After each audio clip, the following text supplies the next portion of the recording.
ओम शांति। आज है 1 दिसंबर 2020 की साकार मुरली। पहले सुनते हैं मुरली की मुख्य पॉइंट्स। बाबा ने कहा, बच्चे मन मना भव, मामेकम याद करो, अशरीरी बन जाओ। यह जैसे हरेक अपने ऊपर मेहर करते हैं। अगर कोई को संशय आता है तो वह विनश्यंती हो जाएंगे, पढ़ाई बंद हो जाएगी, फिर पद भी विनश्यंती हो जाएगा। ऐसे कभी मत समझो हम बाबा को कुछ देते हैं, यह फीस नहीं है। तुम तो रिटर्न में बहुत लेते हो, विश्व के मालिक बन जाते हो। फिर कहा, भल निश्चय बुद्धि भी हो जाते हैं, फिर भी माया बहुतों को गिराती रहती है। नाम नहीं सुना सकते हैं, नहीं तो नाउम्मीद हो जाएंगे। कोई तो बहुत गफलत करते हैं, किसी को देखने से चलायमान हो जाते हैं, बुरा संग लगने से एकदम नीचे खड्डे में गिर पड़ते हैं। आगे कहा, बाप पुरुषार्थ कराते रहते हैं, बच्चों को सदैव कहते हैं जीते रहो, कहाँ माया का वार जोर से ना लग जाए। यह विचार कभी ना आए कि नहीं पढ़े तो क्या हुआ। तुम बच्चों को इस बात में स्ट्रिक्ट रहना चाहिए।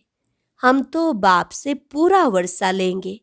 और लास्ट में बाबा ने कहा, अपना श्वास व्यर्थ नहीं गंवाना है। तुम जानते हो श्वास सफल होते हैं ज्ञान से। बड़ा लाइन क्लियर बनना है, बुद्धि में रहे। इन आँखों से हम जो देख रहे हैं वह कब्र दाखिल हो जाना है। अब अमरलोक आने वाला है। अब सुनते हैं महावाक्यों को विस्तार से। मुरली का सार। मीठे बच्चे, तुम अभी रूहानी बाप द्वारा रूहानी ड्रिल सीख रहे हो। इसी ड्रिल से तुम मुक्ति धाम, शांति धाम में चले जाएंगे। प्रश्न, बाप बच्चों को पुरुषार्थ कराते रहते हैं, लेकिन बच्चों को किस बात में बहुत स्ट्रिक्ट रहना चाहिए? उत्तर, पुरानी दुनिया को आग लगने के पहले तैयार हो, अपने को आत्मा समझ, बाप की याद में रहे, बाप से पूरा पूरा वर्षा लेने में बहुत स्ट्रिक्ट रहना है। नापास नहीं होना है। जैसे वह स्टूडेंट नापास होते हैं तो पछताते हैं, समझते हैं हमारा वर्ष मुफ्त में चला गया। कोई तो कहते हैं नहीं पढ़ा तो क्या हुआ, लेकिन तुम्हें बहुत स्ट्रिक्ट रहना है। टीचर ऐसा ना कहे कि टू लेट। ओम शांति। रूहानी बाप रूहानी बच्चों को रूहानी पाठशाला में डायरेक्शन देते हैं। वो ऐसे कहें कि बच्चों को ड्रिल सिखलाते हैं। जैसे टीचर्स डायरेक्शन देते हैं, वो ड्रिल सिखलाते हैं ना, यह रूहानी बाप भी बच्चों को डायरेक्ट कहते हैं। क्या कहते हैं? मन मना भव। जैसे वह कहते हैं अटेंशन प्लीज, बाप कहते हैं मन मना भव। यह जैसे हरेक अपने ऊपर मेहर करते हैं। बाप कहते हैं बच्चे मामेकम याद करो, अशरीरी बन जाओ। यह रूहानी ड्रिल रूहों को रूहानी बाप ही सिखलाते हैं। वह है सुप्रीम टीचर, तुम हो नायाब टीचर। तुम भी सबको कहते हो अपने को आत्मा समझो, बाप को याद करो, देही अभिमानी भव। मन मना भव का अर्थ भी यह है। डायरेक्शन देते हैं बच्चों के कल्याण लिए। खुद किससे सीखा नहीं है, और तो सब टीचर्स खुद सीख कर फिर सिखलाते हैं। यह तो कहाँ स्कूल आदि में पढ़कर सीखा नहीं है, यह सिर्फ सिखलाते ही हैं। कहते हैं मैं तुम रूहों को रूहानी ड्रिल सिखलाता हूँ। वह सब जिस्मानी बच्चों को जिस्मानी ड्रिल सिखलाते हैं। उन्हों को ड्रिल आदि भी शरीर से ही करनी होती है। इसमें तो शरीर की कोई बात ही नहीं। बाप कहते हैं मेरा कोई शरीर नहीं है, मैं तो ड्रिल सिखलाता हूँ, डायरेक्शन देता हूँ। उनमें ड्रिल सिखलाने का ड्रामा प्लान अनुसार पार्ट भरा हुआ है, सर्विस भरी हुई है। आते ही हैं ड्रिल सिखलाने। तुमको तमो प्रधान से सतो प्रधान बनना है। यह तो बहुत सहज है, सीढ़ी बुद्धि में है, कैसे 84 का चक्र लगाए नीचे उतरे हैं। अब बाप कहते हैं तुमको वापस जाना है। ऐसे और कोई भी अपने फॉलोअर्स को या स्टूडेंट को नहीं कहेंगे कि हे रूहानी बच्चों अब वापस जाना है। सिवाय रूहानी बाप के कोई समझा ना सके। बच्चे समझते हैं अभी हमको वापस जाना है। यह दुनिया ही अब तमो प्रधान है। हम सतो प्रधान दुनिया के मालिक थे, फिर 84 का चक्र लगाए तमो प्रधान दुनिया के मालिक बने हैं। यहाँ दुख ही दुख है। बाप को कहते हैं दुख हरता सुख करता, अर्थात तमो प्रधान से सतो प्रधान बनाने वाला एक ही बाप है। तुम बच्चे समझते हो हमने बहुत सुख देखे हैं, कैसे राजाई की वह याद नहीं है, परंतु एम ऑब्जेक्ट सामने है। वह है ही फूलों का बगीचा। अभी हम कांटे से फूल बन रहे हैं। तुम ऐसे नहीं कहेंगे कि कैसे निश्चय करें। अगर संशय है तो विनश्यन्ति, स्कूल से पैर उठाया तो पढ़ाई बंद हो जाएगी, पद भी विनश्यन्ति हो जाएगा, बहुत घाटा पड़ जाता है, प्रजा में भी कम पद हो जाएगा। मूल बात ही है सतो प्रधान पूज्य देवी देवता बनना। अभी तो देवता नहीं होना। तुम ब्राह्मणों को समझ आई है। ब्राह्मण ही आकर बाप से यह ड्रिल सीखते हैं। अंदर में खुशी भी होती है। यह पढ़ाई अच्छी लगती है ना। भगवान वाच्य है। भल उन्होंने कृष्ण का नाम डाल दिया है, परंतु तुम समझते हो कृष्ण ने यह ड्रिल सिखलाई नहीं है, यह तो बाप सिखलाते हैं। कृष्ण की आत्मा जो भिन्न नाम रूप धारण करते तमो प्रधान बनी है, उनको भी सिखलाते हैं। खुद सीखते नहीं हैं और सब कोई न कोई से सीखते जरूर हैं। यह है सिखलाने वाला रूहानी बाप। तुमको सिखलाते हैं, तुम फिर औरों को सिखलाते हो। तुम 84 जन्म ले पतित बने हो, अब फिर पावन बनना है।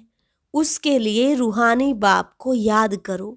भक्ति मार्ग में तुम गाते आए हो, हे पतित पावन। अभी भी तुम कहाँ भी जाकर देखो, तुम राज ऋषि हो ना, कहाँ भी घूम फिर सकते हो, तुमको कोई बंधन नहीं है। तुम बच्चों को यह निश्चय है बेहद का बाप सर्विस में आए हैं। बाप बच्चों से पढ़ाई का उजूरा कैसे लेंगे? टीचर के ही बच्चे होंगे तो फ्री पढ़ाएंगे ना, यह भी फ्री पढ़ाते हैं। ऐसे मत समझो हम कुछ देते हैं, यह फीस नहीं है। तुम देते कुछ नहीं हो, ये तो रिटर्न में बहुत लेते हो। मनुष्य दान पुण्य करते हैं, समझते हैं रिटर्न में हमको मिलेगा दूसरे जन्म में। वह अल्पकाल क्षण भंगुर सुख मिलता है, भल मिलता है दूसरे जन्म में, परंतु वह नीचे उतरने वाले जन्म में मिलता है। सीढ़ी उतरते ही आते हो ना। अभी जो तुम करते हो वह है चढ़ती कला में जाने के लिए। कर्म का फल कहते हैं ना, आत्मा को कर्म का फल मिलता है। इन लक्ष्मी नारायण को भी कर्मों का ही फल मिला है ना। बेहद के बाप से बेहद का फल मिलता है, वह मिलता है इनडायरेक्ट। ड्रामा में नूंद है, यह भी बना बनाया ड्रामा है। तुम जानते हो हम कल्प बाद आकर बाप से बेहद का वर्षा लेंगे। बाप हमारे लिए बैठ स्कूल बनाते हैं। वह गवर्नमेंट के हैं जिस्मानी स्कूल, जो भिन्न भिन्न प्रकार से आधा कल्प पढ़ते आए हो। अब बाप 21 जन्मों के लिए सब दुख दूर करने लिए पढ़ाते हैं। वहां तो है राजाई, उसमें नंबरवार तो आते ही हैं। जैसे यहाँ भी राजा रानी वजीर प्रजा आदि सब नंबरवार हैं। यह है पुरानी दुनिया में। नई दुनिया में तो बहुत थोड़े होंगे, वहां सुख बहुत होगा। तुम विश्व के मालिक बनते हो, राजाएं महाराजाएं होकर गए हैं। वह कितनी खुशियां मनाते हैं, परंतु बाप कहते हैं उन्हों को तो फिर नीचे गिरना ही है। गिरते तो सब है ना, देवताओं की भी आहिस्ते आहिस्ते कला उतरती है, परंतु वहां रावण राज्य ही नहीं है, इसलिए सुख ही सुख है। यहाँ है रावण राज्य। तुम जैसे चढ़ते हो वैसे गिरते भी हो। आत्माएं भी नाम रूप धारण करते करते नीचे उतर आई है। ड्रामा प्लान अनुसार कल्प पहले मुआफिक गिरकर तमो प्रधान बन गए हैं। काम चिता पर चढ़ने से ही दुख शुरू होता है। अभी है अति दुख, वहां फिर अति सुख होगा। तुम राज ऋषि हो, उनका है ही हठ योग। तुम कोई से भी पूछो रचता और रचना के आदि मध्य अंत को जानते हो तो नहीं कह देंगे। पूछेंगे वह जो जानते होंगे। खुद ही नहीं जानता हो तो पूछ कैसे सकते। तुम जानते हो ऋषि मुनि आदि कोई भी त्रिकालदर्शी नहीं थे। बाप हमको त्रिकालदर्शी बना रहे हैं। यह बाबा जो विश्व का मालिक था, इनको ज्ञान नहीं था। इस जन्म में भी 60 वर्ष तक ज्ञान नहीं था।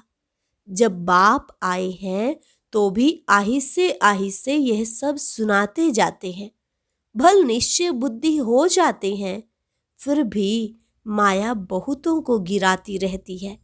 नाम नहीं सुना सकते हैं, नहीं तो ना उम्मीद हो जाएंगे। समाचार तो आते हैं ना, संग बुरा लगा, नई शादी किए हुए का संग हुआ, चलायमान हो गया।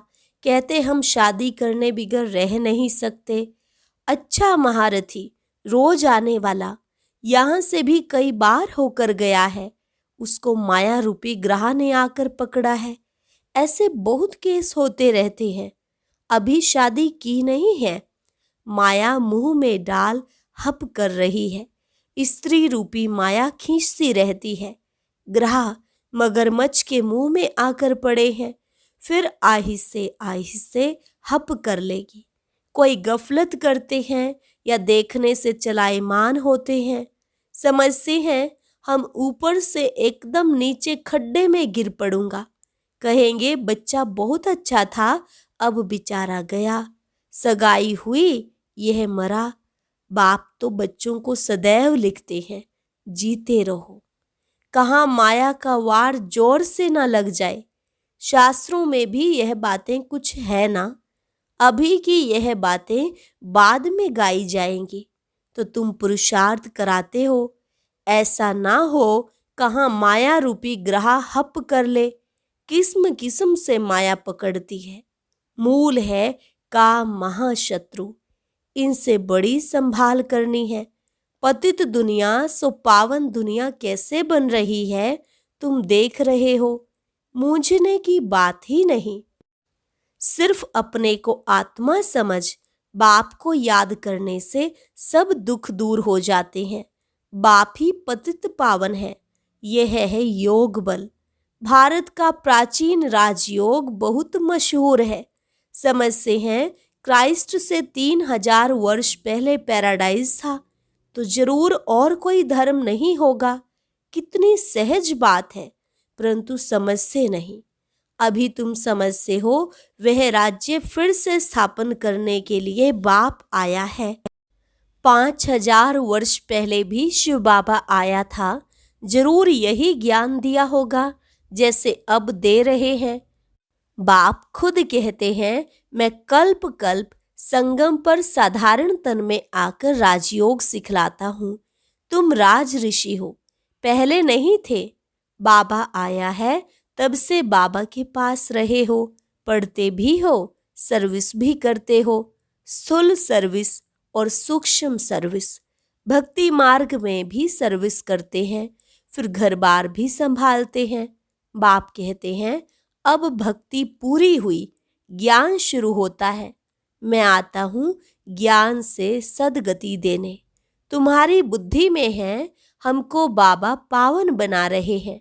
बाप कहते हैं ड्रामा अनुसार तुमको रास्ता बताने आया हूँ। टीचर पढ़ाते हैं, एम ऑब्जेक्ट सामने है। यह है ऊंच ते ऊंच पढ़ाई। जैसे कल्प पहले भी समझाया था वही समझाते रहते हैं। ड्रामा की टिक टिक चलती रहती है। सेकंड बाय सेकंड जो बीता सो फिर 5000 वर्ष बाद रिपीट होगा। दिन बीतते जाते हैं। यह ख्याल और कोई की बुद्धि में नहीं है। सतयुग, त्रेता, द्वापर, कलयुग बीत गया, वह रिपीट होगा। बीता भी वही जो कल्प पहले बीता था। बाकी थोड़े दिन हैं। वह लाखों वर्ष कह देते हैं। उनकी भेंट में तुम कहेंगे बाकी कुछ घंटे हैं। यह भी ड्रामा में नूंद है। जब आग लग जाएगी तब जागेंगे, फिर तो टू लेट हो जाते हैं। तो बाप पुरुषार्थ कराते रहते हैं, तैयार हो बैठो। टीचर को ऐसा ना कहना पड़े कि टू लेट। नापास होने वाले बहुत पछताते हैं, समझते हैं हमारा वर्ष मुफ्त में चला गया। कोई तो कहते हैं ना पढ़ा तो क्या हुआ, तुम बच्चों को स्ट्रिक्ट रहना चाहिए। हम तो बाप से पूरा वर्षा लेंगे। अपने को आत्मा समझ बाप को याद करना है। इसमें कोई तकलीफ होती है तो बाप से पूछ सकते हो। यही मुख्य बात है। बाप ने आज से 5000 वर्ष पहले भी कहा था, मामेकम याद करो। पतित पावन मैं हूँ, सबका बाप मैं हूँ। कृष्ण तो सभी का बाप नहीं है। तुम शिव के, श्री कृष्ण के पुजारियों को यह ज्ञान सुना सकते हो। आत्मा पूज्य नहीं बनी होगी तो तुम कितना भी माथा मारो, समझेंगे नहीं। अभी नास्तिक बनते हैं, शायद आगे चल आस्तिक बन जाए। समझो शादी कर गिरता है, फिर आकर ज्ञान उठाए, परंतु वर्षा बहुत कम हो जाएगा, क्योंकि बुद्धि में दूसरे की याद आकर बैठी। वह निकालने में बड़ा मुश्किल होता है। पहले स्त्री की याद, फिर बच्चे की याद आएगी। बच्चे से भी स्त्री जास्ती खींचेगी, क्योंकि बहुत समय की याद है ना। बच्चा तो पीछे होता है। फिर मित्र, संबंधी, ससुर घर की याद आती है। पहले स्त्री जिसने बहुत समय साथ दिया है। यह भी ऐसे है। तुम कहेंगे हम देवताओं के साथ बहुत समय थे। ऐसे तो कहेंगे शिव बाबा के साथ बहुत समय से प्यार है, जिसने 5000 वर्ष पहले भी हमको पावन बनाया। कल्प कल्प आकर हमारी रक्षा करते हैं। तब तो उनको दुख हरता, सुख करता कहते हैं। तुमको बड़ा लाइन क्लियर बनना है। बाप कहते हैं इन आँखों से जो तुम देखते हो वह तो कब्र दाखिल हो जाना है। अभी तुम हो संगम पर, अमरलोक आने वाला है।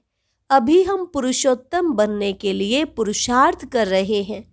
यह है कल्याणकारी पुरुषोत्तम संगम युग। दुनिया में देखते रहते हो क्या क्या हो रहा है। अब बाप आया हुआ है तो पुरानी दुनिया भी खत्म होने की है। आगे चल बहुतों को ख्याल में आएगा, जरूर कोई आया हुआ है जो दुनिया को चेंज कर रहे हैं। यह वही महाभारत लड़ाई है। तुम भी कितने समझदार बने हो। यह बड़ी मंथन करने की बातें हैं। अपना श्वास व्यर्थ नहीं गंवाना है। तुम जानते हो श्वास सफल होते हैं ज्ञान से। अच्छा, मीठे मीठे सिक्के लधे बच्चों प्रति मात पिता बाप दादा का याद प्यार और गुड मॉर्निंग। रूहानी बाप की रूहानी बच्चों को नमस्ते। रूहानी बच्चों की रूहानी बाप दादा को नमस्ते नमस्ते, गुड मॉर्निंग। धारणा के लिए मुख्य सार। माया से बचने के लिए संग दोष से अपनी बहुत बहुत संभाल करनी है। अपनी लाइन क्लियर रखनी है।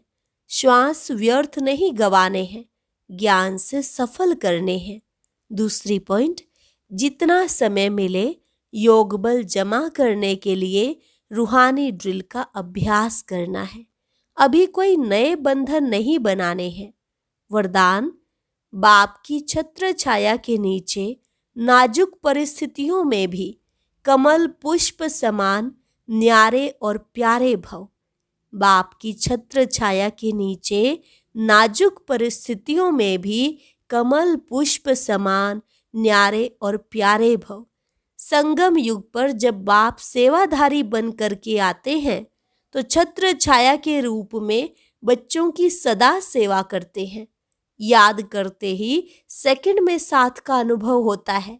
यह याद की छत्र छाया कैसी भी नाजुक परिस्थितियों में कमल पुष्प के समान न्यारा और प्यारा बना देती है। मेहनत नहीं लगती। बाप को सामने लाने से, स्वस्थिति में स्थित होने से कैसी भी परिस्थिति परिवर्तन हो जाती है। स्लोगन: बातों का पर्दा बीच में आने ना दो तो बाप के साथ का अनुभव होता रहेगा। बातों का पर्दा बीच में आने ना दो तो बाप के साथ का अनुभव होता रहेगा। ओम शांति। आज की अव्यक्त मुरली जरूर सुने। उसके लिए ऊपर दिए गए बॉक्स को टच करें।